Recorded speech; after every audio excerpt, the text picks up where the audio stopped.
3 races remain in GT Cup Europe in 2024, and just 3 points are between our title contenders. The penultimate meeting of the season concludes here at the Circuit de Barcelona, Catalonia, where once again we have another Porsche v Ferrari battle at the head of the field. This 5.657 kilometre circuit will play host to the antepenultimate race of the season, with 50 minutes of racing between these Porsche 992 Cup Car machinery, Ferrari 488 Challenge machinery, one Lamborghini Super Trofeo joining us in the field as well. Chris Stevens and George Morgan in the commentary box. George, it is looking very tight in the championship now after a second win of the season for the GDL crew, or third win of the season, I should say, and they're starting on pole position for this race as well. Yeah, and another advantage given to them is the fact that Ivan Velasco and Luca Ludwig are going to be starting at the very back of the grid, and so it opens up the door to potential further points heading the way of GDL racing. And obviously off the back of a successful day yesterday where they stormed to success, their efforts, I'm sure, will not go unrewarded. 3 race wins now totaled up for Matteo Levisi and Federico El Rafai. The first of those back at Hockenheimring in race 1, the second one coming back at Spa in race 2, and then bringing yet another one home in race 1 yesterday. Ivan Velasco and Luca Ludwig have got a bit of a mission on their hands. They came into this with a reasonable gap in between them, not enough to necessarily call them champions, but they've just watched it just eep away, and I'm sure Ivan Velasco is going to be absolutely kicking himself after a tricky qualifying this morning. Yes, the problem they have, kind of ironically, is that they've been slightly too good, because when you look at the overall points, it's 10 points between them, but the Mertel number 80 pairing of Velasco and Ludwig drop 8 points as their 2 worst results, whereas Levisi and El Rafai only dropping 1 point, as they've had 1 non-score as well. So when you apply that, it's only 3 points between them, with 3 races remaining, and the field in a championship protagonist sandwich, with Matteo Levisi putting that GDL Porsche on pole position. It was Federico El Rafai who did so yesterday, but Ivan Velasco had his lap time deleted, and before he could put another one in, there was a red flag in the closing stages of qualifying, and as a result of that, the championship leading car will start from the very back of the grid, 24th and last. Now, Mertel have a little bit of reprieve because they have Jorge Cabezas, Ivan's co-champion from last year, starting on the front row of the grid. So I'm sure that Jorge's job is to try and disrupt Matteo Levisi as much as possible. That is the mission, but it's one thing to do it right now, or one thing to say it, another thing to do it. And obviously with the racing we've got about to unfold here, obviously we've got 50 minutes of action to bring you folks, not to mention we've got the driver change period that will open up as well as we make our way midway through the session in 21 minutes time. Around Barcelona, anything is possible. The R01 now also just parking up in its grid spot. The rest of the teams now getting around it. Umbrella out in force as well for Florentin Sescu and Camel Perrion. Of course, they had some adventures with the gravel as well not too long ago. But we've got to talk a little bit about Stewart's notes as well, with Andrea Bellici with his 3-place grid drop, not respecting the yellow flags in Q2. Reprimands, though, also going out to Luciano Micale and also Valerio Pregi as well for impeding Eugene Leonov in Q2. So not necessarily ideal, though. Bellici receiving the more sterner punishment off the back of the red flags not being respected. But you never know. He's only starting P5 here on this occasion, so still very much in that top-end fight, and we know how fast he is. We certainly do, and there is a fight also to be had in the AM Championship, of course, as well. Dieter Schweppes and Leandro Martins and the Racar Porsche lead the championship by 6 points to the Q1 track racing pairing of Nico van Durendonk and Bogdan Dumar, which is the 57 crew, and then it is the 52 of Laurent van der Velde and Nathan Brauns, just behind them as well, 10 points back from the championship leaders, but with 16 points available after this final round. Yeah, they need to make sure that they stay in the hunt for the final 2 races of the season in Monza. Here is Jorge Cabezas back on the front row of the grid. It's like being back in 2023 when he was sharing the car with Ivan Velasco. Was a regular contender at the front row of the field last year. His teammate Annie Frozio, in her first year of competition, had a very good race yesterday, and it was one tiny little component of an electrical cable that broke and hit the kill switch on the car and caused them to retire yesterday. Real shame for them. They were looking for their first top 10 finish in a while. Fabio Babini there in third position. He was on the overall podium yesterday, finished second after a late squabble with Evgeny Leonov. Alex Ryman was also on the podium. It was double podium for Tsunami, in fact, between Fabio Babini, Davide Scaniccio, and then Johannes Zelga in the AM category. Rosso Corsa here in fifth position after that three-place grid penalty that you were mentioning there. George Andrea Bellici was in contention for the pole, but hoping to make up for yesterday's disappointment where Lorenzo Innocente made contact with the Lars Zanen Q1 Track Racing Porsche that actually starts just alongside him, in fact. They meet again, and they'll be hoping they don't meet again this time around turn 13 as they did yesterday. Of course, it was Zanen who was trying a move up the inside, and there just wasn't quite enough of a gap. There he is, though, thumbs up, though, from Nicholas Salins, who very much also is in the midst of this scrap at the top end. Obviously, they've got a little bit more work to do should they want to challenge. I would say, generally, in terms of the title side of things, it's definitely centered around Ivan Velasco, Luca Ludwig, Matteo Lovisi, and Federico Al Rafai. There we could see Fernando Navarrete and Alvaro Libera, of course, formerly of the Mertel Motorsport camp, since moving across to the Porsche machinery. Evgeny Leonov still in the quest for a first GT Cup Open race win. You do have to wonder whether today might be the day, starting where he is as well, a little further back. But, you know, given the circumstances in terms of handicaps, it could very likely go his way. Arturo Melgar just starting in behind as well from 10th place, only the second lowest Pro-Am of this group, because of course Ivan Velasco starts from the rear of the field as we take a panned look across the grid. It's 24 cars, a mix of Porsche Cup machinery, Ferrari Challenge, and one Lamborghini Super Trofeo out there as well. And this, the younger sibling to the International GT Open for Pro-Am racers. Two categories of Pro-Am and Am for all bronze pairings. Both championships to be decided in these final two meetings. We were talking about Nicholas Ehlins and Stinas Longin. They are still mathematically in the hunt in the number 11 Q1 Track Racing Porsche that starts in 7th position.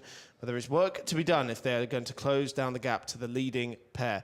But there, at the back of the field, championship leader, number 80 Mertel of Ivan Velasco.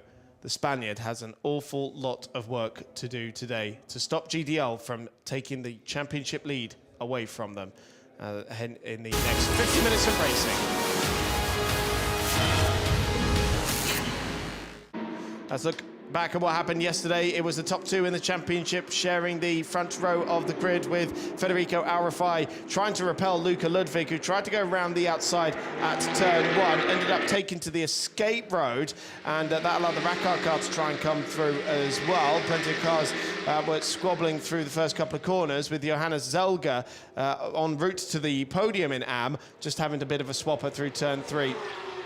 After the driver change window, we saw Matteo Lovisi find his way through first on Leandro Martins to claim the lead of the race ahead of Evgeny Leonov as well, putting the GDL Porsche back up at the front of the field.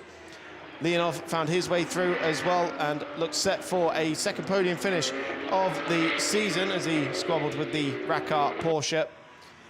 But then he came against Fabio Babini, made contact with the Italian and ended up skating across the gravel.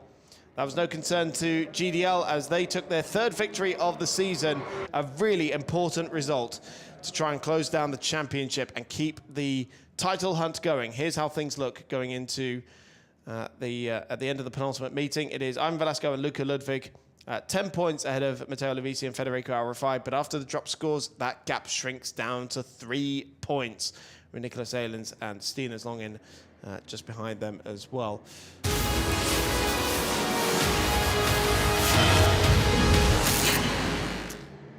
So race 2 in Barcelona, we're about to get underway. The formation lap has started. Here's how they line up for the next 50 minutes of racing. It is Matteo Lovisi, the second time that GDL Porsche has started on pole position this weekend. Reigning champion Jorge Cabezas alongside him for Mertel. Fabio Babini on the podium yesterday alongside Alex Ryman. They shared the second row of the grid.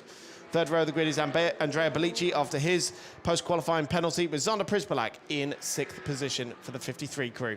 Nicholas Salins still in with the championship hunt in 7th position, ahead of the AM pole sitter Fernando Navarrete. New car and team for him. Evgeny Leonov hoping to get back on the podium in 9th, ahead of Arturo Melga, the number 84 Mertel Ferrari. Javier Ripoll Jr. and then Nathan Braun's sharing the 6th row of the grid. Braun's going for the AM Championship, as is Leandro Martins and Bogdan Duma, top 3 in AM, all starting line astern on the grid. Stephen Licorice and Johannes Zelga, he'll be making it back-to-back podium finishes in AM, ahead of Luciano Micali and Mark Spikavaz in 25 and 82 on the 9th row of the grid. Alba Vasquez in 83 starts ahead of Roberto Fecchio, the other GDL car for this weekend, in 20th position. Camille Perriand brought out the red flags in qualifying. He starts 21st ahead of Valerio Processi in the wildcard Tinciano Porsche. Luciano Priviatello in the Lamborghini Super Trofeo in 23rd, and then 24th and last, the back of the grid, the championship leading Mertel Ferrari. The top 2 in the championship starting on either end of the grid. Well, we're going to be in for a real treat. Of course, 2 cars up at the front end as well. Whilst it's not the necessarily, well, the Mertel car that's going to be challenging for the title, Jorge Cabezas is going to be giving his absolute best on the opening stint. All eyes, though, on Matteo Lovisi. Of course, had a great start yesterday in race 1. Be hoping he can reciprocate again in a bid to take a 2nd race win of the weekend. If they do so, it'll be the first time they do it back-to-back throughout the entirety of one weekend through the course of this championship. They've gone close in the past, but nevertheless, Hockenheim, the last time where they went from win to a decent points finish, they've never gone on a podium back-to-back in the same weekend. Today could be the day. Let's wait and see. Once again, we have Porsche v Ferrari on the front row of the grid. The Ferrari was able to get the jump a little bit yesterday on the run down towards turn 1, and it all came unstuck when they headed into turn 10. That was with Luca Ludwig at the wheel. This time it is Jorge Cabezas in the Sister 85 car, his best qualifying of the season, and of course hoping to give Annie Frozio a good position when the driver change window opens. The 2 cars who finished on the podium yesterday, starting just behind them.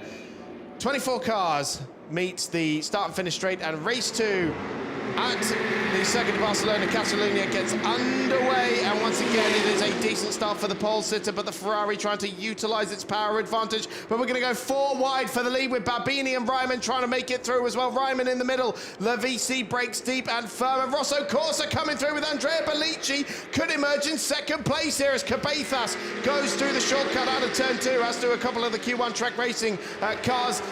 And that means that Cabezas falls down the order, and it is Bellici from 5th to 2nd. Fantastic start for Andrea Bellici, and Rosso Corsa needed it after the grid drop, but they've responded perfectly. EST1's Alex Ryman just in behind the 2 cars that are in front. Cabezas dropping down after Bellici ascended, but Bini also in this scrap. Ryman just waiting for any opportunity so he can pounce. Oh, car going off. That's There Navarrete. for the back, Navarrete taking a trip onto the grass. What's the re-entry for that? Oh, wow. He was fortunate there, wasn't he? I had images of that going so wrong, but it didn't. Here comes Alex Ryman as well at the inside of Jorge Cabezas on the run out through towards Firth Curve. Has he got enough alongside the Ferrari? Yes! Alex Ryman has moved up as well. He's up into P4, and Babini has solidified his place in P3.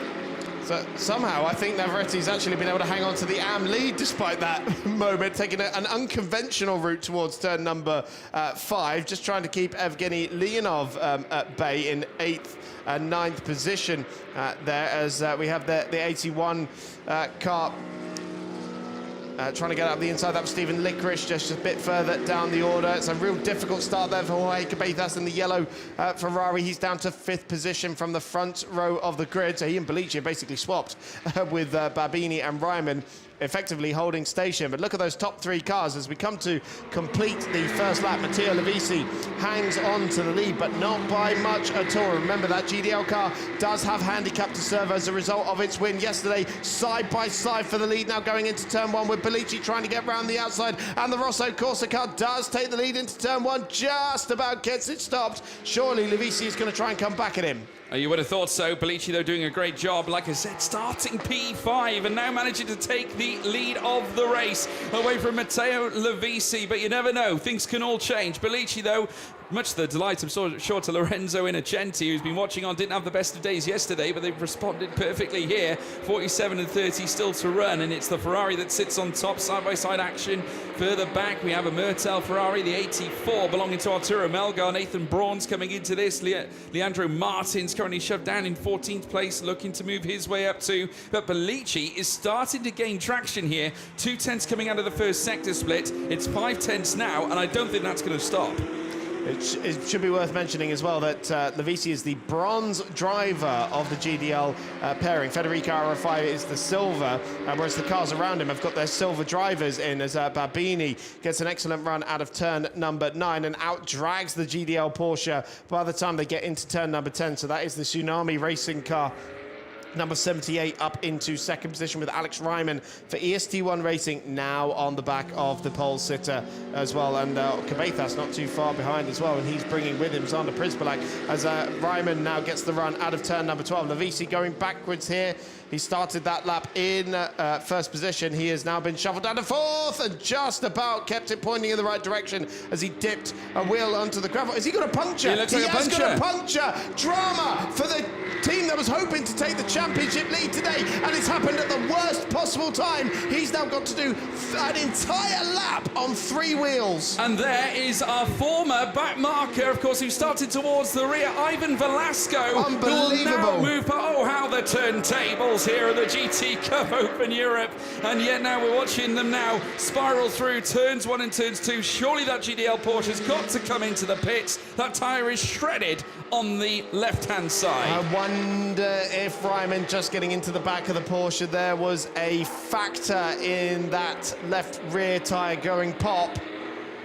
This is great news for Murtal Motorsport, though, as suddenly their car is in a much healthier position, because it's happened he just passed the pit lane entry. He's now got to do 5.6 kilometres, or 4.6 kilometres, sorry, on 3 wheels. Unbelievable. Yeah, truly unreal indeed. Bellici advancing his charge once more. 2 seconds now between he and Babini, so still lapping very quick. Obviously, they would have lost a little bit of time, Babini, after making the move on Alex Ryman. Fernando Navarrete also under pressure with Leonov just sat behind. That's not necessarily a moving class, because Navarrete still leads the AM side of things, and Javier Ripoll Jr. is going to be the man contesting him for that actual fact. But Nathan Braun's now jumping ahead of Mark Speaker-Vars. That is moving into P3 in class for Braun's. As we take a look here, a replay from the start here, Chris.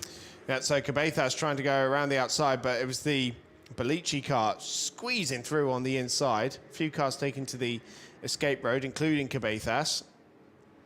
Well, Velasco was making good progress already at the back of the field. Nearly went into the back of a trio of Porsches right in front of it. In fact, very nearly made contact with Camille Perriand through turn number 1. So here it is on board with Andrea Bellici. See all those cars over, and he was even being out-dragged by the Q1 track racing car alongside him as well. But there you go. So he's cleared Babini somehow. He's going to move across him as well.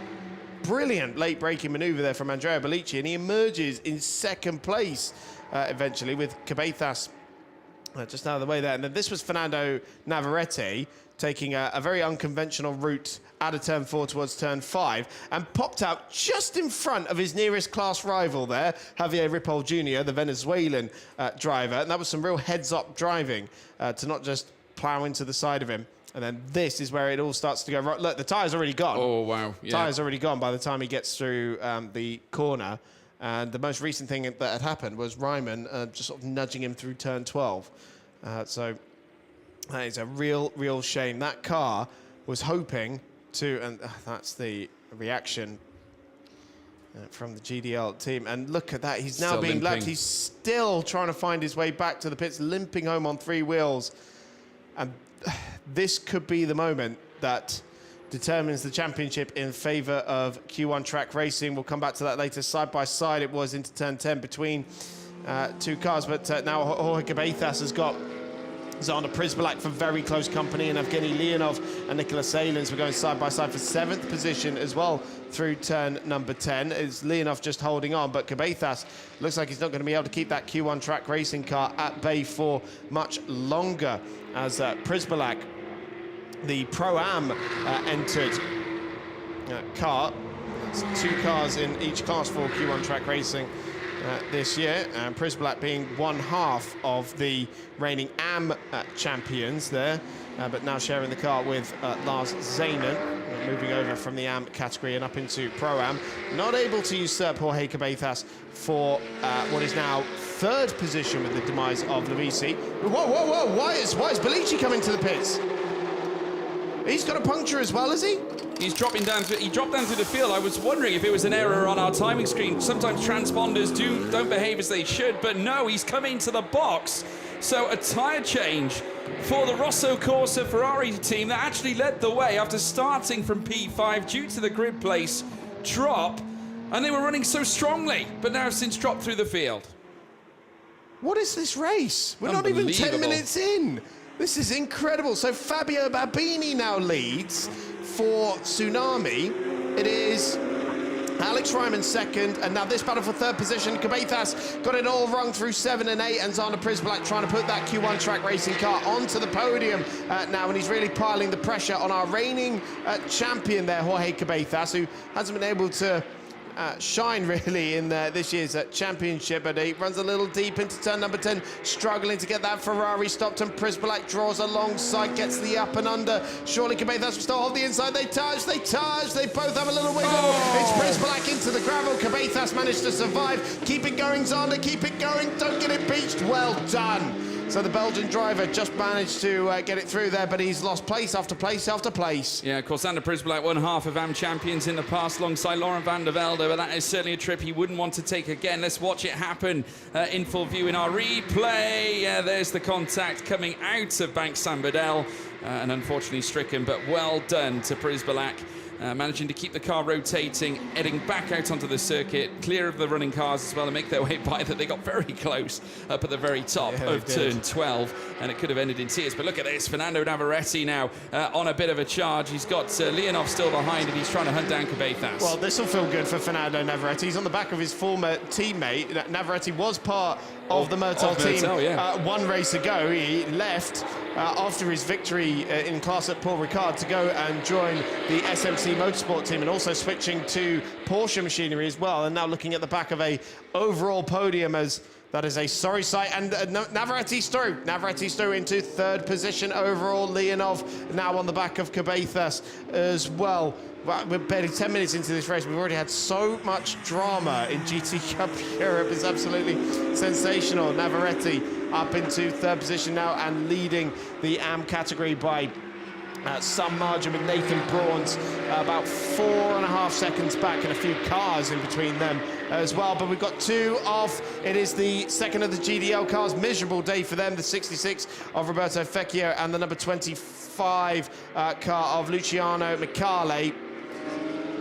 They are beached in the gravel at turn number 4. Yellow flags are waving there, and I wonder if we'll need a safety car to extract them from the gravel trap, which would bunch things up. Again, these guys 5.4 back from Alex Ryman now, who's starting to drop off the back of Fabio Babini in the lead of the race. Here we're going to see the move from Navarrete. It's wide from Cabezas, and Navarrete slips through using the strengths of that Porsche.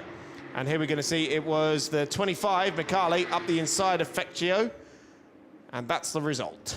Yeah, not ideal at all. Fecchio getting caught up in all of that reaction there from the side as well, as they now watch everything unfold. EST1 have been very busy. Currently second. Safety car is out on track.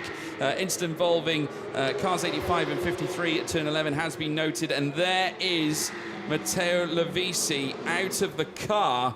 So that looks like it's the end of the day for GDL. Yeah, both cars out now with that incident at turn 4 as well. Goodness me. How things turn. I know.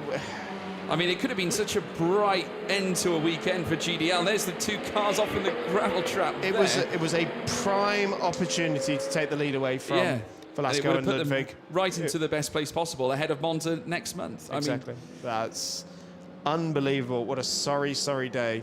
Opportunity now for Velasco here, obviously, to at least score some extra points, just to add a buffer as we look ahead to the Temple of Speed next month. I'll tell you what's good for them as well. Obviously, the Velasco being the bronze driver in that as well. This safety car is doing them a few favours. The 80, of course, is no longer bound by a handicap, having worked that off in the previous race. And so this is suddenly actually looking really good for Mertel. Right, let's run things through. Babini leads for Tsunami. Alex Ryman in second for EST1. Third position overall, and in the lead of AM, Fernando Navarrete.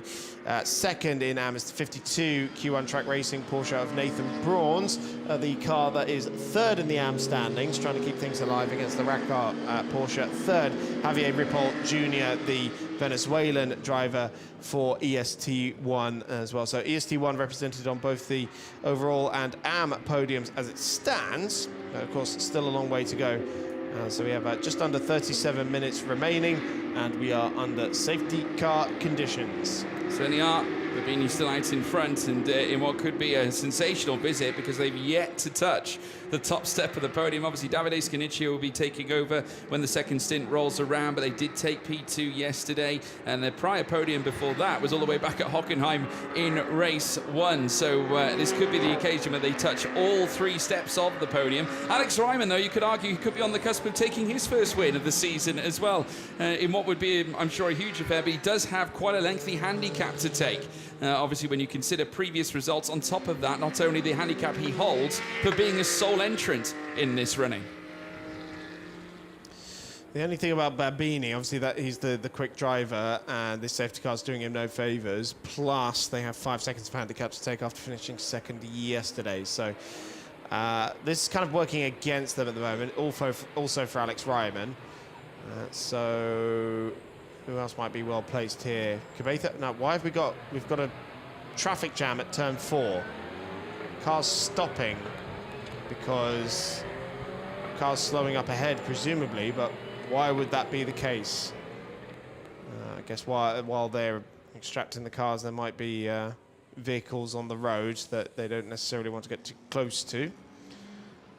So all good now, so they make their way through turn 5. Of course, this puts Cabezas in a decent position. Evgeny Leonov as well, but he also has to serve handicap, doesn't he? So solo driver in Pro-Am. Could be Q1 Track Racing. Still, we have so many contenders for victory out there, but we've kind of lost. Well, we've lost one key one. The one we thought was going to be making it back-to-back, potentially, which no one's been able to do so far this year in one single race weekend, anyway. 80 crew have taken back-to-back victories, but that was in Hockenheim through to Spa-Francorchamps. Yeah, not quite in the same weekend, but you never know. And of course, this 17 car, we never really got answers about that. I'm assuming it was a puncture that brought Belici into the pits early on. Well, it was a sudden tyre swap. Like I said, I was watching to see whether it was the transponder behaving itself or whether it wasn't, but it just seemed so strange. It happened all of a sudden, and straight after the moment where Matteo Levisi had his puncture coming out of turn 13. Car 85, 5-second time penalty for the incident at turn 11. So not ideal at all there for Jorge Cabezas, who once again gets something else handed to him. Remember, he was right at the very front end of the order at the very start, but has since dropped through the field after coming under attack from Babini, Ryman, and as well Navarrete, who is well and truly in the lead of the AM fight. Nathan Braun's down in second in AM, but 7th overall, and has got Nicholas Salins, Leonov, and Cabezas in front of him, which is going to be no easy way of getting past a field like that. So Navarrete with a very nice buffer in separating here, and obviously when Alvaro Libera steps in later on, he's going to be in a grand position to obviously try and extract the best out of their performance so far. Yep, was it 3 cars between himself and his nearest class rival. That 5-second penalty for Cabezas for the moment that knocked Sander Prisbalak into the gravel at turn 12. Not sure Annie Frozier will thank him for it. No, not quite. So it looked like it was going to be a very different day for 85. And then who's this? 66 has got back going again. So Roberto Fecchio, but he's in pit lane. And, well, joins his sister car at the front of the garage, as in not taking part in this race. contrasting day for GDL so far. Has not been the best of starts to a race at Barcelona. Everything seemed to happen in such close quarter. We've still got 32 minutes still left on the clock, but the driver change window still continues to tick even under the safety car, and we've got 3 minutes and 30 until that change is underdone. So this is never an ideal scenario here for Babini, who's only going to have a small matter of a few minutes until the driver change window opens. Babini for sure is going to do the lengthy stint here in this just to try and maximize some kind of gap behind him. Obviously Ryman's going to make that as difficult as possible for him, and I would argue Navarretti's pace has been impressive in this race.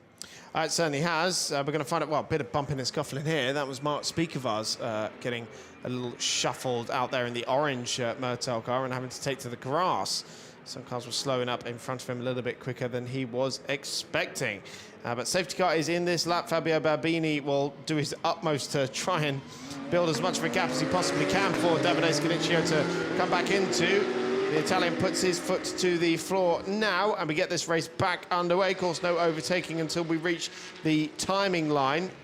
When we get down to the straight, but the multiple sports car racing champion leads us across the line to get this race back going again with 31 minutes on the clock. He's just 0.3 of a second ahead of Alex Ryman for the EST1 racing team, the Estonian in hot pursuit of the Tsunami racing car. Fernando Navarrete holding on to third position ahead of Jorge Cabezas. Remember, that car has a 5-second time penalty. Leonov and Steeners Logan in close proximity as well. A clean restart for everyone seemingly.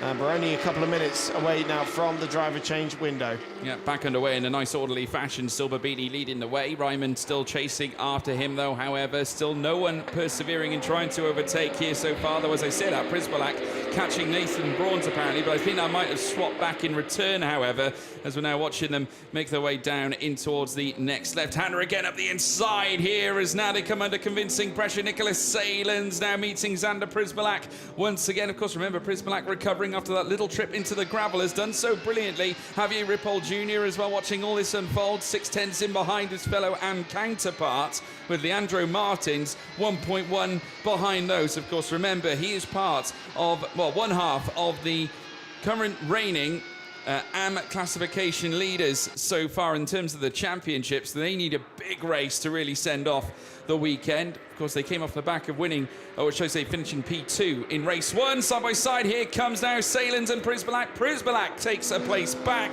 so a great move done by him. Yeah, so he's dispatched 2 of his teammates in 1 lap here from Q1 Track Racing. Big dive up the inside here from Andrea Bellici on his road to recovery after that trip into pit lane. Where's he actually come out then? So I think that's 18th now. He's just dispatched of Alba Vasquez, I think it was, for that position. But further up the field, we have the 57 here, Bogdan Duma looking at the back of Mark Speakervars. Confirmation is Prisbalak now in 6th position. So past his 2 teammates, Bronze and Salins, on that previous lap and recovering after that trip through the gravel trap. And the run down now towards turn 1, a wider line here taken by what looks to be the 57 coming in. That's Bogdan Duma now under pressure here from the 84 of Arturo Melgar, who now pops up into 13th. Duma favouring that tiger line coming through towards turn 3. It's not going to help him though, and that is a nice move made by Arturo Melgar. Ran him very deep to Duma up to the inside, and obviously that hampered his run on the outset coming out of turn 1 and turn 2. So paid the ultimate price coming out of there. We then got the Volcano Motorsport Porsche of Evgeny Leonov chasing after Jorge Cabezas. That is a battle over 4th place as we're seeing it out on track. Navarrete given some respite to a certain degree. 6/10 between Cabezas and former teammate at Myrtel, Navarrete. Ryman, though, also enjoying some 1.4. There was some gravel kicked up as well. Prisbalak is on a mission right now. He's on the back of Evgeny Leonov this time, so looking to now take down another overall competitor in terms of the overall Pro-Am classification. He's been relentless since the restart. Yeah, he's really been fired up now, hasn't he? And he's on the back of the Volcano car for 5th position. The Volcano team, largely known for their touring car success in TCR Europe and in Spain as well, but now in their 2nd year of GT competition here in GT Cup Europe with Leonov. He's got big pressure from the Q1 track racing car behind him, but that looks like a couple of cars coming into pit lane. Change on. Yes, Ryman was one of them, wasn't he? He usually bells in at the earliest opportunity because the pit window is open.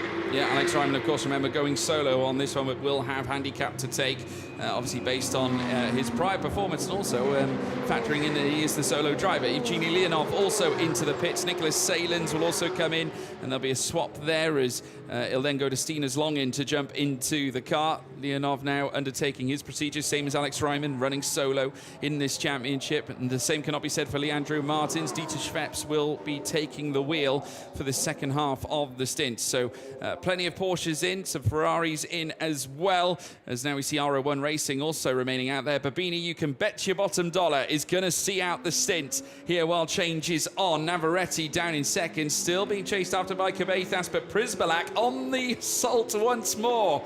We saw him take down just a couple of cars just recently, obviously one prior to the safety car and one just after it, and now on the hunt again, this time on Jorge Cabezas in his Ferrari, and took a way better line on the run-up through Wirth, which has opened up perhaps a little bit of pace, a little bit of speed and momentum coming through Kampse corner. And now as they run downhill, maybe he'll favour a move heading in towards turn 10. Let's wait and see. Obviously, the run is key. Is he going to have a look down the inside? He has a look down the inside. Is he going to commit? Yes! Xander Prisbalak moves on through. P3 on track. Cabezas down to fourth.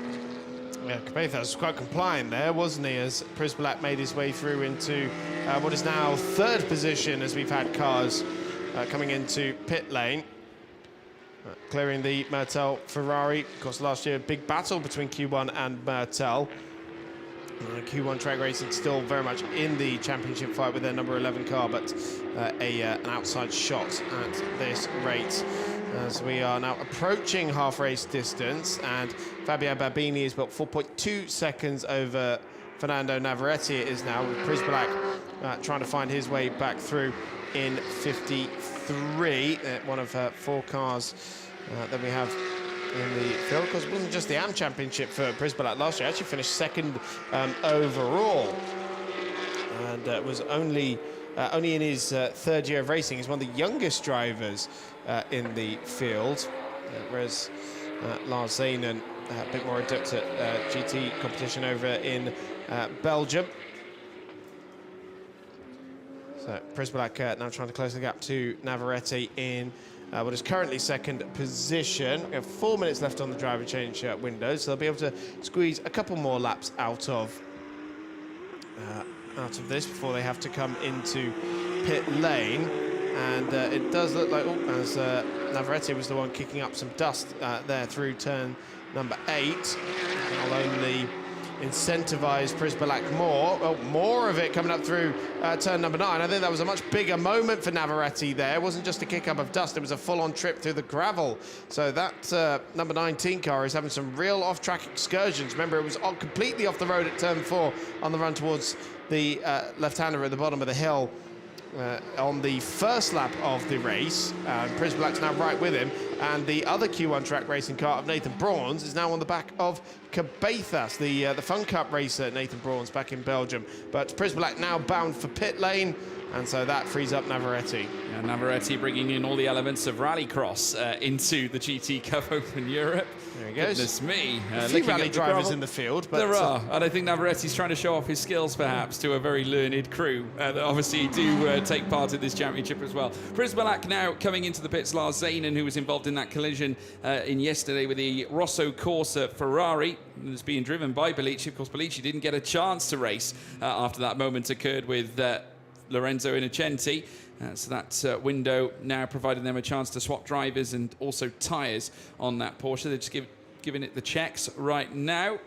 Just essentially managing those PSIs as it stands. Obviously, it makes a big difference where it comes to cornering, as we now also see Johannes Selga come in to the pit. Of course, we saw he and Babini racing in the International GT Open back at Red Bull Ring, and now marking their return to the GT Cup Open, albeit though in separate cars for this one. But the Mertel team also addressing some driver changes too, as we now watch Babini cruise over the top of the crest, coming downhill now out of turn 9, and he's still being pursued here so far by Navarrete, but there's a big 6 seconds in between them. A couple of lap cars, a 1 lap car in between, of course, that being the Mertel blue Ferrari. 488 challenge is now a look up the inside. That was a very aggressive look indeed by the 52 of Nathan Braun's. A little tap in the rear of Jorge Cabezas on the run up now towards Bank Sabadell. A tighter line, in fact, took a lot of the curb there, did Nathan Braun's. I tell you what, the stewards might look a little bit unfondly at that one. That was certainly an excursion that might not necessarily be legal in terms of a race standpoint, as the indicator flashes on Cabezas' car on the right-hand side, looks to the inside and does box. Both of them coming in here in the last stage of the driver change period, and for good reason. 1 minute and 20 to go. Yep, so race leader Fabio Babini into pit lane as well. He will hand over to Davide Scanicchio. Fernando Navarrete over to Alvaro Libera as well, with a few of these cars now getting their quick drivers on board as well. Nathan Braun's handing over to Laurent van der Velde as well, and remember, third in the championship, in the AM championship for that car, and I think Bogdan Dumas has already handed over the sister car to Van Dierendonck. Yes, he has. That car currently 9th in the standings, but we'll see how it shakes out once the driver change window has closed.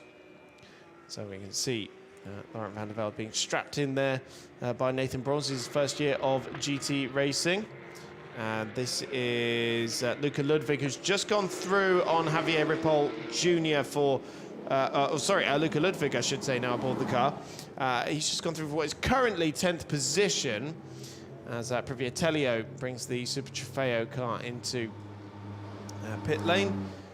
Now, we'll see where that shakes out, because he'll be on the back of Stina's long end. There is Davide Scanicchio. He's going to come out just in front of Lars Zanen, and Leonov should emerge in 3rd position, I would have thought, as well, with Stina's long end in 4th. And Cabezas is going to be, Ludwig, sorry, should be somewhere around the top 10. But there are still plenty filing their way through. Driver change is now finished, and I think Lars Zanen here will be pressuring Scanicchio quite quickly. So the Belgian driver trying to find his way through the number 53 car that has not taken a win so far this season, but now trying to get up on the inside of turn number 4 against Scanicchio. Now, he will have the inside line when they get to turn number 5, but he doesn't need it, as Zanen goes right around the outside and takes the lead of the race with 20 minutes to go. Yeah, Scanicchio braking a little earlier, heading in towards turn 5, and so forfeited the lead away to Lars Zanen. But Evgeny Leonov as well starting to cruise up in behind. That was a car that we were keen to watch make its way through. Replay here of the moment. Of course, you could just see the anchors placed on early by Scanicchio. A nice textbook move here for Lars Zanen, making the move around the Seat corner. But look at Leonov. I'm sure it won't be long before he decides to pounce as well. He'll identify this place at Lakea to be a prime opportunity, but the door is immediately shut by Scanicchio as they now cruise uphill towards Bank Sabadell. Again, that tighter line closed off by Scanicchio. Still at the top, though, at this point, it's Lars Zanen. Again, Leonov having a look at the inside, coming out of turn 12, but they're also being joined as well by Stina's Longin, who is also in this fight as well, and was part of the podium scrap back at Spa only a small matter of a few rounds ago. They come around turn 14, still Zanen out in front, Scanicchio holding on to second, but Leonov now unlocking the pace in his Porsche. Remember, still chasing that first win of the season as well, with Zanen also looking for his as they head down in towards turn 1 this time. Is there going to be enough here for Leonov, who's going to go late on the brakes in towards turn 1? Second place in the offing, very close to contact, but Scanicchio holds position in second place. Yeah, but George, Luca Ludwig is in 5th position and only 6 seconds off the lead.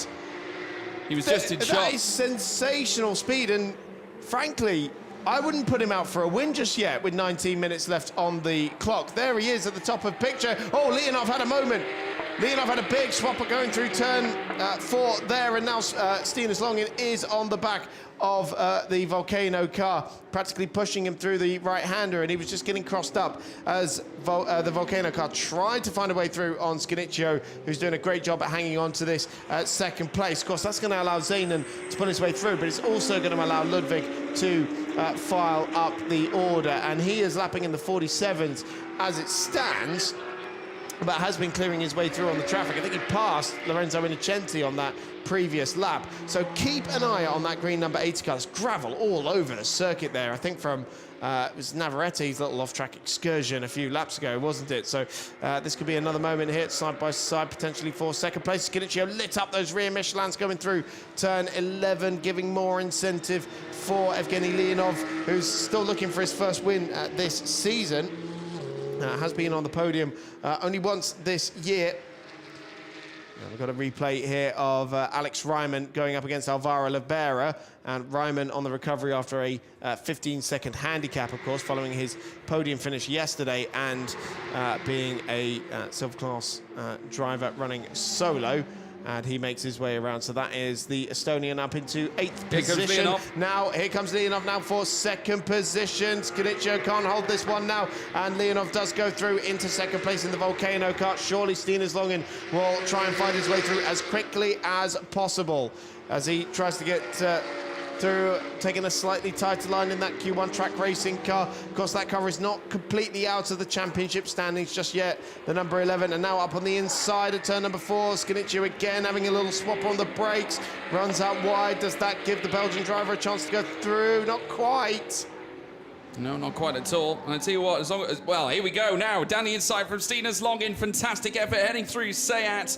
That was called calm and collected, of course, was denied heading through turns 1 and turns 2, but made up for it heading through turn 5 and then rising up turn 6. He will now hold on to a podium place overall, but how long before Ludwig pounces as well? This is the moment where Leonov would move up to second. Had a couple of scary moments on the previous lap heading up through Wirth Curve, but it did not tarnish his efforts coming through turns 1 and 2 on this occasion. This is Stinus Longin diving up the inside and pinning the brakes just where he needed to, rotating the car, and managed to get some decent rotation as well to lead him down towards Wirth Curve. There's Bogdan Duma just watching on in the Q1 garage as they have a look, obviously, on the pit wall as to how the performance of their team is running. Now, it's not just Ludwig we've got to concern ourselves with, because Lorenzo Fernando Innocenti, after Andrea Bellici's recovery mission in the opening stints, obviously managing to get them back up to 6th place because they had a tyre change in that initial stint, even prior to the driver change window. Yeah, it's been a great recovery, but Innocenti's lap time's not looking fantastic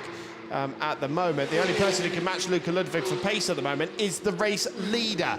But now we're going to have side-by-side for second position again. This time Stinus Longin trying to get on the inside of Leonov, who shuts the door into the first corner. It's Volcano versus Q1 for the last 2 spots on the podium. This, of course, is just allowing Lars Zanen to get further away. He's 3.6 clear now, but Longin is practically pushing Leonov through turn number 3. The GT2 champion from a couple of years ago pulls to the outside, tries to go the long way round. That's going to be a very brave move indeed. Tries to get the up and under. He made the move here on Skinicchio a lap ago, and Leonov is wise to it. Yeah, and all this inviting Luka Ludwig to close the gap even further. He's right on the tail here of Davide Skinicchio. That gap is at near enough, I would say, probably closing up to around 4/10 very soon. Of course, it's probably outwards to around 6 to 7. It's closing all the time. Leonov as well, they're committing over the curbs, heading up through Wirth, and that is, of course, going to hamper the momentum heading through towards turns 9 again. Now, it's not the first time we've seen Evgeny Leonov do that. He did that a couple of laps ago at that very same spot. When you get onto those curbs, it's tricky. Here comes Stinus Longin now to pack a punch here against the fellow Porsche coming out of turn 10, wheel to wheel. But the Belgian driver, Stinus Longin, takes that P2 away from Leonov. And looking behind as well, closer and closer comes the Mertel Ferrari of Luka Ludwig. They'll be looking to perhaps pounce on these 3 that are currently bound together in this conglomerate fight over 2 of the podium places. Ludwig chasing something a little bigger, however. He wants P1. He wants to try and lurch Mertel closer to a phenomenal championship where, of course, we could yet crown them, or should we say crown Ivan Velasco, a champion for a second year running for the first time in the history of GT Cup Open Europe. Skinicchio not too far off the back of Leonov here as well. For that last spot on the podium, surely Ludwig is about to arrive on the scene here and disrupt all of this. Lead gap now 4.9 seconds for Lars Zanen. Here's the replay again from Stinus Longin, squeezed up the inside, all over the curb. I wonder if that'll be considered an off-track manoeuvre. In fairness, Leonov was squeezing him, so could be 6 of one, half a dozen of the other. The Volcano team was watching on there, their man in 3rd position. But Luka Ludwig now on the scene, and it was a bit of a scrappy race for that number 80 car yesterday. Picked up a penalty for going off the track and gaining an advantage at the start of the race, and that's how they passed Federico Arafai for the lead of the race as well. It was by cutting turn 2, and they paid the price for it. But from the back of the grid, there is a potential podium now for the number 80 crew. That with the departure of GDL from this race as well, really going to give them a leg up in the championship as Ludwig looks on the back of Skinicchio. Yeah, getting closer now, and you can almost taste it, can't he? Heading out of Bang Samadel, coming out of turn 12, turn 13 coming up next, and Skinicchio needs to have his wits about him. Luka Ludwig, ever so experienced, of course, has taken part in GC Masters and has been sensational in that series too, a champion, a former as well, and now looking to obviously put himself in a position where he could yet challenge for a GT Cup Open Europe Championship with Ivan Velasco, of course, who'll be looking to take home the big points in that one. Alex Ryman finally managing to get past Lorenzo Fernando Innocenti. And as they now peel through towards turns 1 and turns 2, there is Skinicchio, all eyes on Ludwig as he now powers up through towards turn 3, looking to try and find a favourable line against Skinicchio, who does a great job. That shows where the Porsche is obviously more adept where it comes to the cornering side of this circuit. A lot of load placed on these tyres as well, given the progressive nature of it, and you're taking that corner at turn 3 and turn 4 to a major degree too, with the throttle pinned down to a certain level. No essence of real braking there, maybe a slight dab and then just squeezing that throttle ever so gently. Ludwig going a little deeper, heading through towards turn 5. That will give him a nice run, heading down through towards Wirth, and a lot more curb taken there on that occasion by Davide Skinicchio.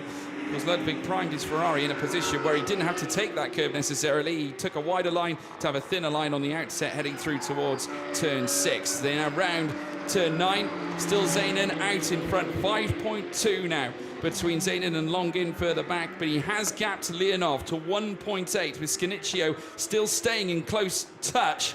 But Ludwig around the outside coming through turn 10, just taking again a deeper line, looking to try and find leverage on the run up through towards turn 12 as they now peel through over the crest at the top of the hill, and they will very shortly descend down turn 13 again. And Dieter Schweppes has just taken the lead in AM as well from Javier Ripoll Jr. Somewhere on that lap. And so, yeah, again, close for Luka Ludwig there, but change for a lead in AM, and that, of course, the Rakkar car that is trying to wrap up the championship, and so we have to see where Van Durendonk and Laurent van der Velde end up. They're currently 7th and 8th in class, but I don't think they're going to be able to wrap it up here this weekend. We'll go to Monza, but this will certainly give them a helping hand here. We're actually going to see the move from Javier Ripoll Jr.'s perspective. It was a dive down the inside at turn number 10. Schweppes coming through to take the lead in AM and 8th position overall. So a crucial move there from Schweppes, and that will not quite give him a hand on the title just yet. More dramas for R01 though. That's the car that brought out the red flags in qualifying. This time it's Florentin Cescu who's looped the Porsche around at turn 1. It was with the yellow flags waving. Yeah, not ideal at all for R01. Porsche Florentin Cescu in the car. Now let's take a look at this. A bit of a moment happening at turn 1, and there is the incident. That is Johannes Zelger, who makes contact with Florentin Cescu in the rear of his Porsche, the number 21, coming in towards turns 1, turns 2. Obviously, Camel Perrion doing the initial stint, but certainly as far as the second stint is concerned for Florentin Cescu, at the moment, not one to remember as it stands. 16th in the timing tower. Look up the inside then. A little jitter there from Luka Ludwig, just to perhaps just throw a little bit of uncertainty into Davide Skinicchio. It's a bit frustrating here for Ludwig, who hasn't managed to get himself past yet, but might have a chance now with that tighter line on the run up through turn 12 in towards turn 13. Could not quite do it, but again, a warning sent. Well, what we're seeing here is the difference between Porsche and Ferrari machinery. The Ferrari's struggling to get off the corners as well as the Porsches here this weekend. And so even though he had the line, he wasn't able to do anything with it. And the Ferrari seeming to be really struggling, because It's not like Davide Scudiccio, the gentleman driver in that Tsunami Racing team car. He's going up against another gentleman driver. This is Luca Ludwig we're talking about. Very nearly got into the back of the Tsunami car there, but this is a GT Masters champion and a multiple class winner at the Nürburgring 24 Hours we're talking about. A proper professional driver, and he's struggling to find his way through on this car. I think that says a lot about how much that Ferrari is struggling out there at the moment. He's had enough of it now, though. Down the inside into turn 4, and he's got 4th position now and can set his sights on the podium with Evgeny Leonov, the next car up the road. This car that started dead last on the grid, now in 4th. That was a move sent with determination, wasn't it? Heading through towards turn 4, he got fed up of seeing the back of Scudicio's Porsche, and now he's going to look to, well, he's got to look ahead now to Evgeny Leonov, who currently sits in 3rd. In this timing tower. Longin has managed to career up the road, 3.4 now, or 3.5 now as they cross the timing line, with Leonov now in 3rd place. Lars Zanen still in front, but the last lap he was faster than Longin, so as long as he can keep that up, then it's looking good for them right now. Timing updates with Ludwig now in 4th place. But all that they'll care about is the fact that GDL Porsche are obviously out of contention now in this race, which obviously with the points that they score, anything and everything necessary will put them in a good stead ahead of Monza next month. So I just had to laugh at myself a little bit there, because we had the grid progression graphic pop up and it just said Ludwig plus 20. well, they started from the back. I mean, you never know. Now we're here. I mean, how often do we get a last to first in the GT Cup Open Europe? Anything. Yeah. A last to first might be a bit out of reach, but a podium would certainly be incredibly impressive. Right, Dieter Schweppes, having taken the lead in AM, is not settling for 8th position. He's set his sights on Lorenzo Innocenti, who's also the bronze driver in that Rosso Corsa car. Just 7/10 of a second behind, now going for overall position. As that's a very tight line through 3 that Schweppes was taking there, but he's closing up the gap and trying to build an advantage over Javier Ripoll Jr. as well, who I think might be on course for his first AM podium. Yes, he is. He only joined us at Paul Ricard, didn't he? Side by side, further back, and this will be for the last spot on the podium in AM. And straight on there went the number 92, and around goes the Alvaro Libera car, and the one that comes out on top, because Johannes Zelga's been caught up in that as well, was the Q1 track racing car of Laurent van der Velde. Goodness me, a big moment as they came together, and around again goes Zelga. Johannes Zelga around it. He's not the only one. That is Van Dieren. Is there fluid down there or something? That's Van Dierendonk, obviously taking over from Bogdan Duma after his first stint. Sorry. And now that's 2 Porsches around, coming out of turn 4, down towards turn 5. Deary me. Obviously, Dieter Schweppes doesn't have to be worried about this sort of situation, but Javier Ripoll Jr. up into 2nd in AM as we now watch the car's career around the latter sector. And of course, that is Alex Ryman chasing after Scudiccio as we're seeing it. Safety car has now come out. Yep, safety car, George. So, 5 minutes left on the clock. I wonder if there is fluid down there at turn 4. Very unusual to see 2 cars go off like that. So here it is again. It's the 92 that is way up the road, and Zelga clatters into the side of Libera. So the 92 Ivan Giacomo car, the wildcard Tinchenti Porsche.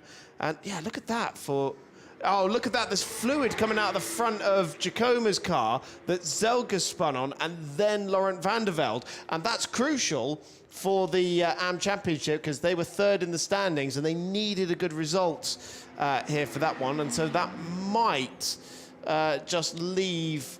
no, wait, sorry. That was Van Dierendonk in the other car, wasn't it? The 57. Excuse me. So the 2nd place car in AM is the one that's gone off the road. Great news for Rakkar. Decent news for the sister car as well of Van der Velde and Bronze, because I think they have now ended up 3rd in AM. Yes, they have.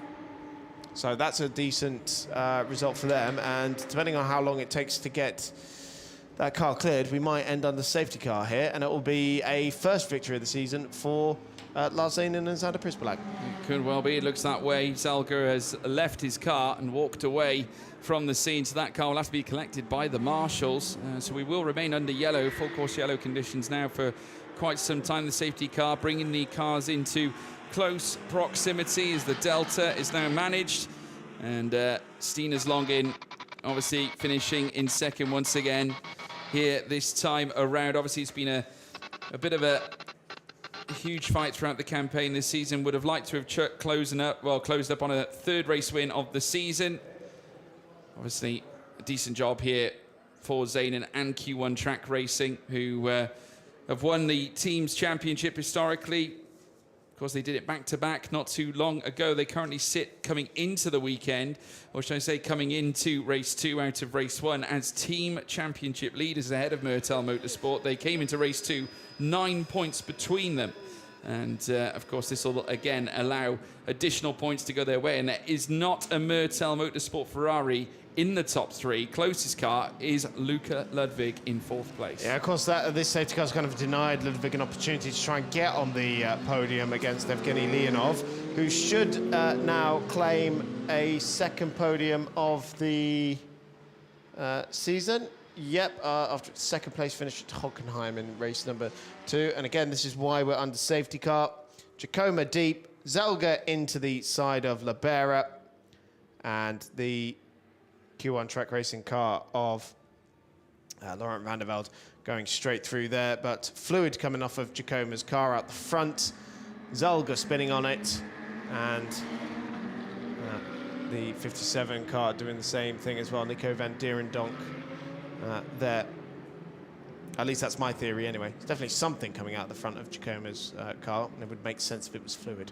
Well, this should be the final lap of the race, you fathom. Yes. With it being the 1:46.736 was the last lap time Lars Zanen put across. We've got just over 1 minute and 20 to go. Race will finish behind safety car. All cars take checkered flag. No overtaking. So Lars Zanen, obviously, based on the fact, or whether he brings the car home, obviously, but Q1 obviously celebrating for good reason. Yet another victory, which will bolster the team's championship. It'll also help out Zanen in getting his first win of the campaign. Xander Prispelak, what an opening stint he pulled out of the bag. He overtook left, right, and centre. And it was a pleasure to watch after that initial moment where he went onto the gravel. Yeah, from being pitched into the gravel, this car's going to end up winning. And yeah, you're right. Xander Prispelak, wonderful recovery. Lars Zanen, beautiful second stint. It will be Q1 Track Racing's third victory of the season, but a first for the 53 crew. I think for Xander Prispelak as well, his first overall win, because he had 4 class wins in AM last year.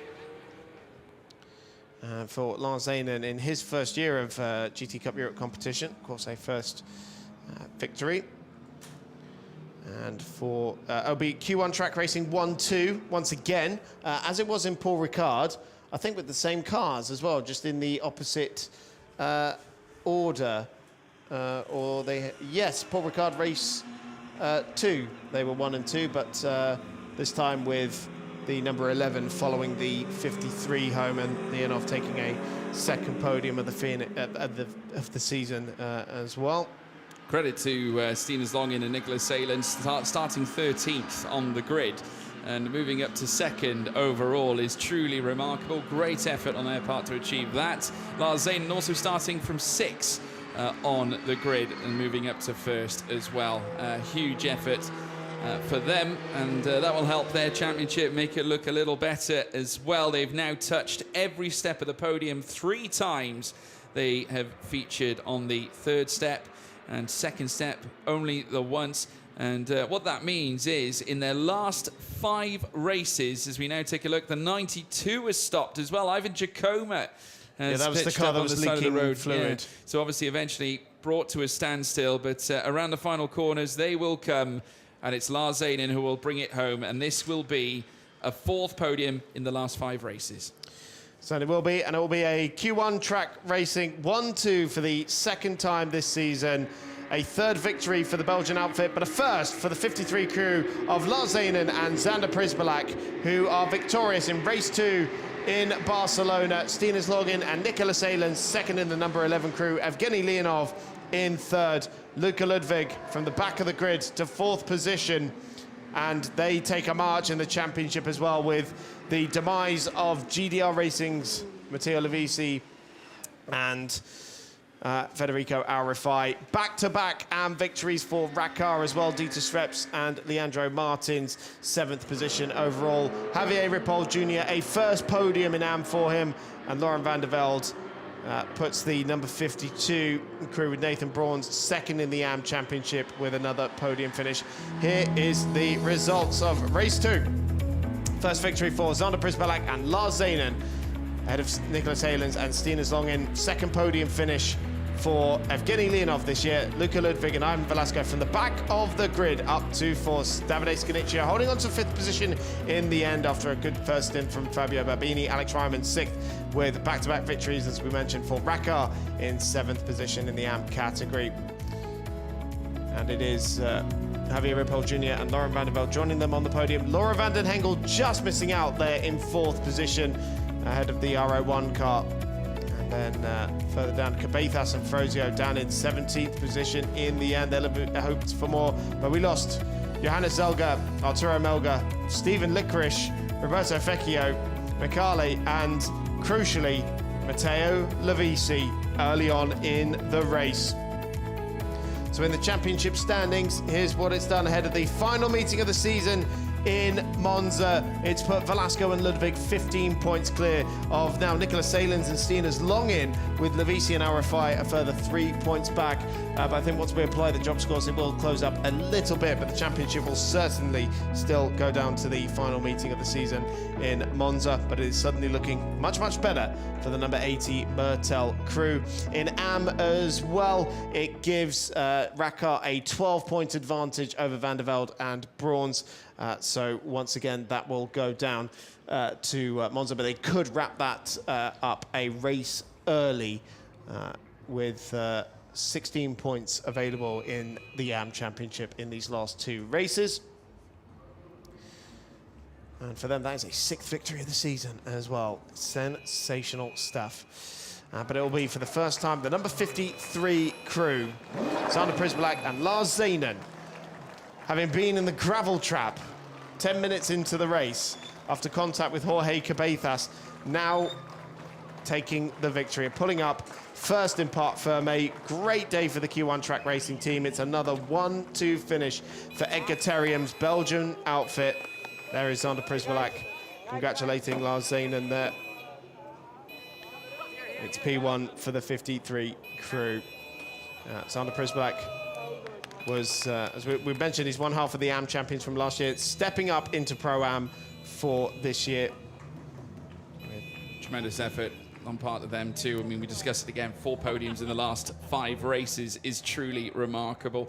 Also, we got to talk about Dieter Schweppes and Leandro Martin, 6 race wins through this campaign, obviously, as you alluded to, Chris, but also the second time this season they've actually managed to go back-to-back in a weekend with race wins in class, because last time they did it was in Hockenheim, where they went ahead and won both races on that occasion. And there's only 1 round where they've actually missed out on a race win altogether, and that was back at Spa-Francorchamps, where, of course, they only obtained 3 points in race 1 in the AM class, and then just 1 point in race 2.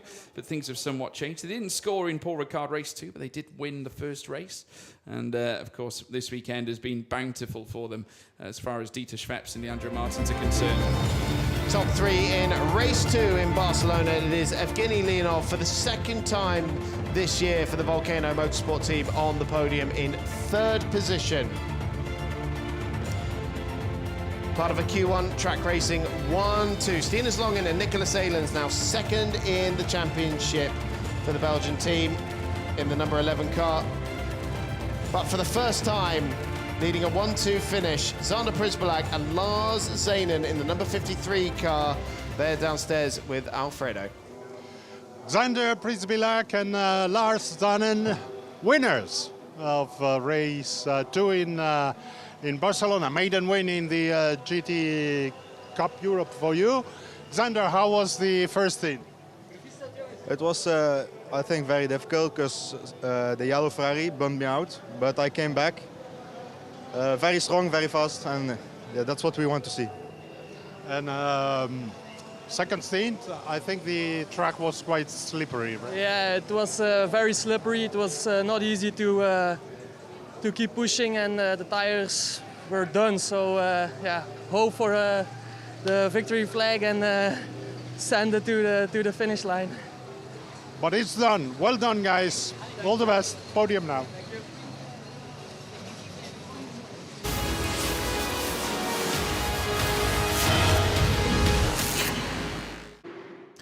Highlights of a very chaotic race 2 in Barcelona. Remember back when Matteo Levisi was leading the field and then Andrea Bellici was storming through to second place and then to take the lead from 5th on the grid.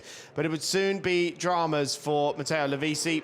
He was passed by Babini, he was passed by the whole field as he was struggling with the car in the early stages of the race, picking up a left rear puncture. The car that was hoping to seal the deal in the championship ended up losing out, as did Andrea Bellici with a tyre drama of his own.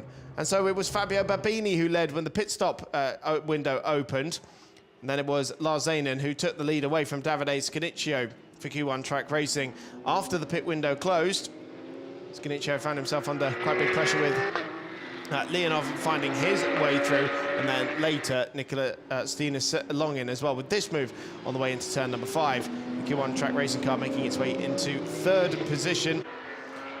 And then making it a Q1 track racing 1-2 with this move on the inside of turn number 10. Just pushing past the Volcano car on the way into the left-hander. We ended under safety car for this moment. Giacomo going wide, collected by Johannes Zelga and Alvaro Libera. So we ended under safety car with cars spinning on, fluids dropped at turn number 4. And that meant that Lars Zanen could cruise to victory. The number 53 victorious for the first time in leading a Q1 track racing 1-2 finish, with Evgeny Leonov joining them on the podium as well for Volcano Motorsport. And Luka Ludwig from the back of the grid up to 4th position. It was the storming drive from pretty much everyone in the top 4. So now we move on to the podium then, and there is Evgeny Leonov for the second time this year, collecting a podium finish for the Volcano team. And as it was in Paul Ricard, a 1-2 finish for Q1 track racing, but this time the other way round. It's Steenis Longin and Nicola Salins on the podium for the 5th time this year. And for 5th time as well on the podium for Lars Zanen and Zander Prispalak. But this time it's the top step. They are victorious in race number 2. It is the Belgian team on top, Edgar Therium's Dry-Beckenberg-based team. So here's the national anthem.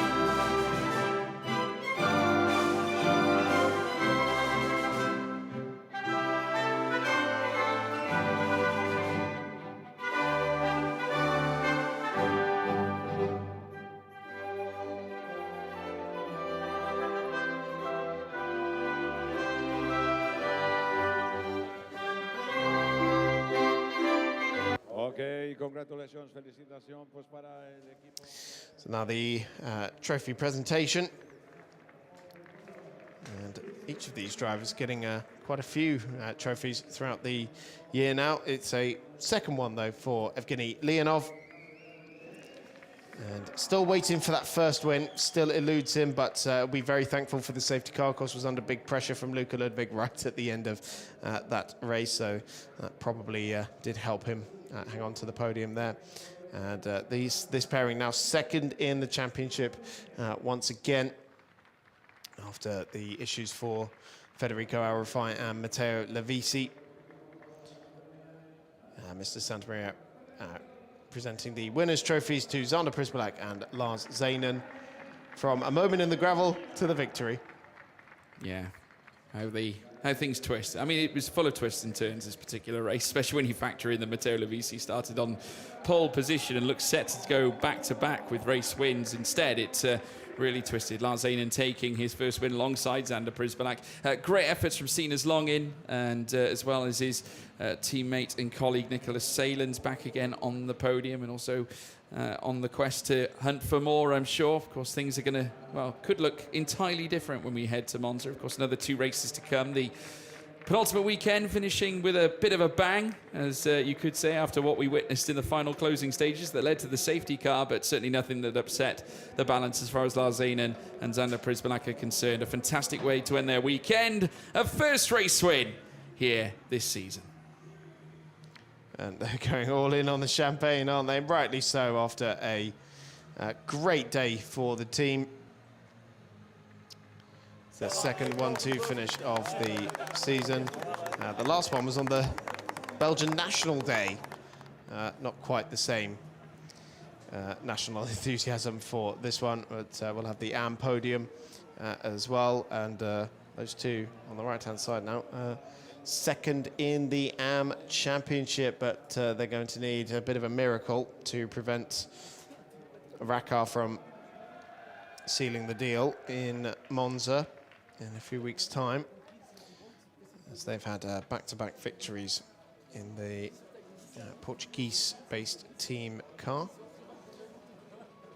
Always a jovial character, Laurent van der Velde, and also same can be said on part of his teammate Nathan Brauns, who all smiles behind the scenes, and for good reason. Yet another podium going their way, finishing 3rd in class, and that'll be yet another occasion where they do achieve that. They opened their account up in Portimao with a 3rd place in AM, and did it again at Paul Ricard. That was, in fact, their last step onto the podium, as they did not score in yesterday's race that we had around here. Also credit to Dieter Schweppes. The only time they've ever appeared on the podium has been for race wins, aside from those results at Spa, which obviously did not represent a podium finish.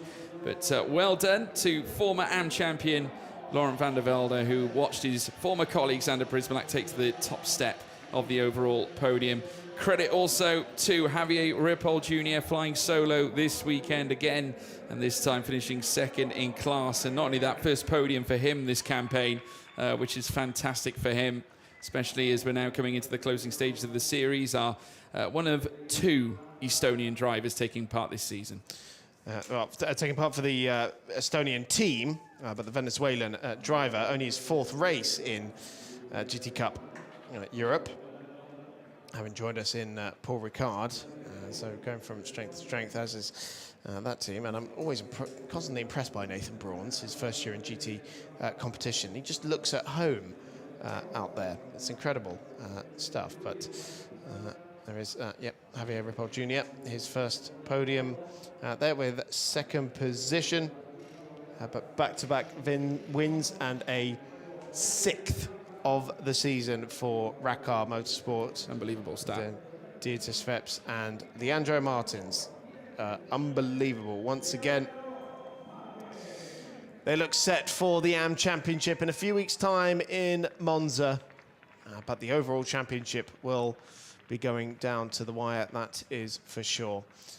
It looks good for Mertal Motorsports and for Racar in their AM Championship battle. But that's all from Barcelona. Only one round remains at the Temple of Speed in Monza on the 19th and 20th of October. We'll see you then.